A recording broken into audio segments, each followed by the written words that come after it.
মানুষ কতটা বেয়াদব হলে, কতটা বেলজ্জাহীন হলে এমন করতে পারে।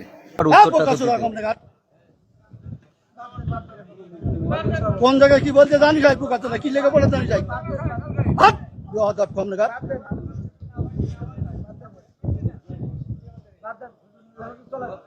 একদম বাস্ত করে দেবো সব একদম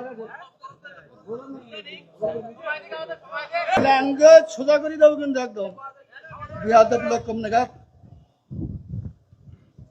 ফকর ফকর করতে জানি খাবার দেবো একটা চোখ বাস্ত করে দেবো কিন্তু একদম।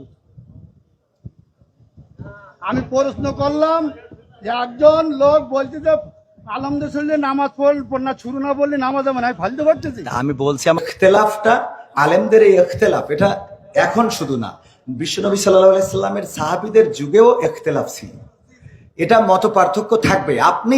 আপনি একজন চেয়ারম্যান, বাংলাদেশে অসংখ্য চেয়ারম্যান আছে না নাই?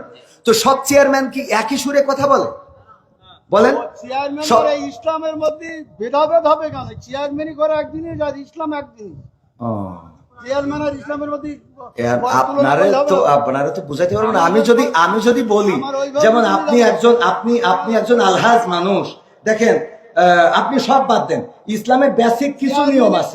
ইসলামের কোনো সম্পর্ক নেই। আচ্ছা, ইসলামের তো আপনি হজটা করেছেন, তাই না? হজ করেছেন না? আমি যে প্রশ্নটা আপনার কলা বেগানা 600 লোক আছে, আপনি সঠিকভাবে উত্তর সঠিকটা আপনি তো উত্তরের আগেই তো বকর করতেছেন, আমার উত্তরটা দিতে দেন, আমার কথা তো বলতে দেবেন। তা বলতে না দিলে আমি কি করে বুঝাবো? ফালতু কথা বলিছেন, বলো খবরদার ল্যাঙ্গুয়েজ সোজা করেন না, সোজা করে দেবো কিন্তু ল্যাঙ্গুয়েজ সোজা করে বলেন। আমি বলছি আমার কথা তো বলতে দেবেন, ল্যাঙ্গুয়েজ সোজা করে দেবো কিন্তু একদম বিয়াদব লোক কম নাগার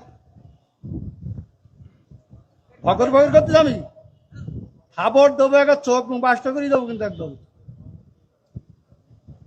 আমি প্রশ্ন করলাম যে একজন লোক বলছে যে আলহামদুলিল্লাহ নামাজ পড় না শুরু না বললে নামাজ হবে না ফালতু পারতেছি। আমি বলছি আমার উত্তরটা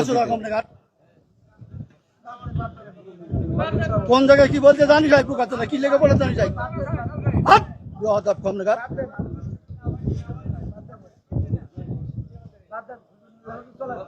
একদম বাস্ত করে দেবো সব একদম।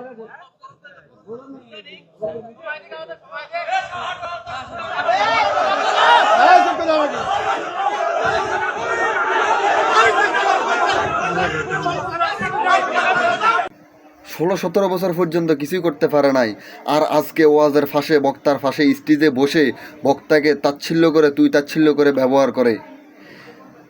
এরা ক্ষমতায় যাওয়ার আগে এমন করে, ক্ষমতায় গেলে কেমন করবে?